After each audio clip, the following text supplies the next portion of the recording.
beginning of Act 2, we see that Billy is not really happy about Penny and Captain Hammer dating.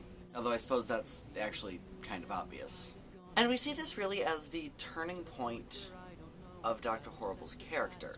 Now, before I go on much further, I should point out that I have been kind of inconsistent as to whether I call this character Billy or Dr. Horrible. That's mostly just because I don't always remember what I call him, but he is the same person, so it makes a certain amount of sense. But in this case, the distinction is made kind of on purpose. The thing about Billy, as I said, is that he is actually very nice. Dr. Horrible, on the other hand, is the supervillain that Billy is trying to be.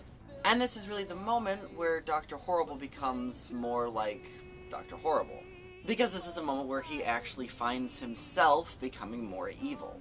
Now, this song is fascinating because it gives us two very different viewpoints. On the one hand, we have Billy / Dr. Horrible. He is extraordinarily cynical. He talks about how the human race has basically gone completely insane and that everybody in it is broken.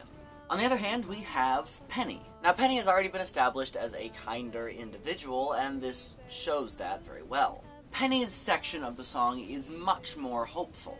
She talks about how humankind, despite its faults, all has some good inside them. So she believes that humankind is inherently good, and that even when things go wrong, you can always find your way to common ground. And she believes that she can heal everybody, that she can bring out the good in everybody and make the world a better place. The last half of the song has these two very different viewpoints being sung together. The first section of the last part is specifically about the person.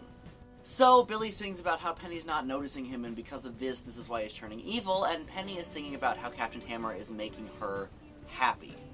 And the very last half is them singing the last part of the previous verse. And it's really cool because the harmonies fit well together, and there are moments where they're singing the same word, but they have completely different philosophies. And this is the point where I'm going to deviate slightly from the musical and just talk about the way I view this song.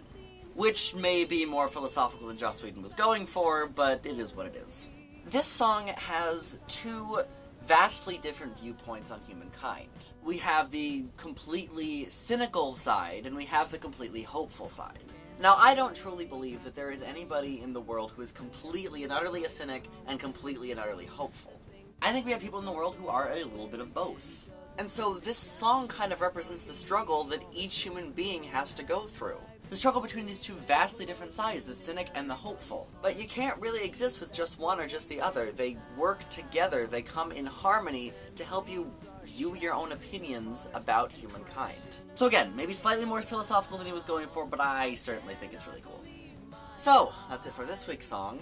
Tune in next week for next week's song. See you then. But it's plain to see.